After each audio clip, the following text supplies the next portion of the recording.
Hi friends, வணக்கம். Welcome back to my channel. இன்றைக்கி கோதுமை ரொட்டி செய்ய போகிறோம். எப்படி செய்யலான்னு பார்க்கலாம்.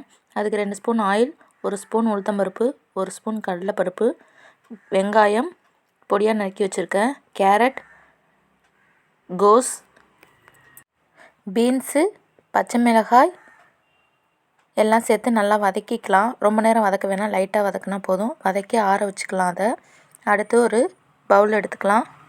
அதில் 1 கப் கோதுமை மாவு சேர்த்து, அரை ஸ்பூன் ஜீரகம், மல்லி இலை கொஞ்சம் தேவைக்கேற்ப போட்டுக்கலாம். தேவையான அளவு உப்பு, அரை ஸ்பூன் மஞ்சத்தூள், நம்ம வதக்கி வச்ச காய்கறிகள்லாம் அதில் சேர்த்து நல்லா ஒரு வாட்டி மிக்ஸ் பண்ணிவிட்டு தண்ணி தெளித்து லைட்டாக பிணைஞ்சிக்கலாம். பிணைஞ்சி என்கிட்ட வாழை இலை இல்லை, நீங்கள் வாழை இலை இருந்தால் அதில் தட்டிக்கலாம். என்கிட்ட அந்த பேப்பர் இருந்துச்சு, அந்த கவர்லேயே நான் தட்டி எடுத்துக்கிட்டேன்.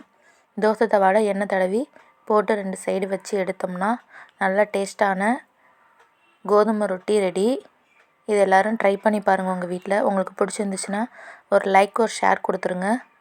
காலையில் பிரேக்ஃபாஸ்ட் சிம்பிளாக இல்லாமல் நல்லா ஹெல்த்தாக செஞ்சு சாப்பிடுங்க.